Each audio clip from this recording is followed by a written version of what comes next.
My name is Judy Kipkenda from the Ogiek people of Kenya.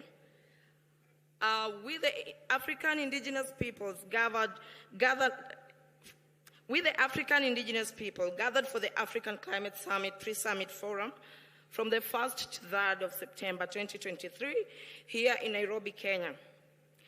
Hereby, we call on African states, governments, bilateral institutions, and other actors to create a focal point and liaison offices at the African Union headquarters of Africa for indigenous peoples. We call on them to ensure effective and meaningful participation of African indigenous peoples in all development agendas and high-level decision-making processes such as the African Climate Summit. We call for stop to further displacement or forceful evictions of indigenous peoples from their territories. We call on you to affirm effective safeguards and security of land tenure and natural resources to guarantee bare minimum application of free prior informed consent, principles on any investments or projects on indigenous peoples' lands and territories as enshrined in the United Declaration of Indigenous Peoples' Rights. We call for the recognition and strengthening of traditional knowledge systems that promote adaptation and resilience through policy frameworks and programs. We call for partnerships that integrate traditional knowledge with conventional scientific knowledge systems and practices.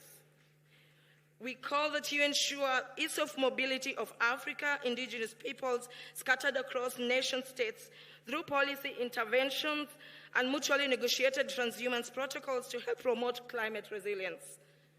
We also call that you develop clear guidelines and policy frameworks to cushion indigenous peoples from potential exploitation of dishonest investors, especially on carbon trading.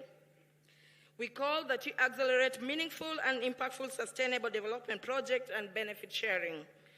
Establish Indigenous Peoples Climate Resilience Fund to accelerate the realization of sustainable development goals and to mitigate against the impact of climate change on indigenous peoples, in particularly women, children, youth, and persons with disability.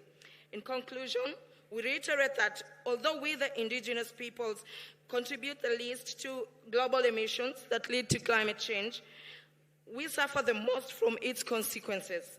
We are here with a solution and experiential lessons from Mama Africa. There can be nothing for us without us. Thank you so much. Mr. President, if you would like, I would like to present this to you.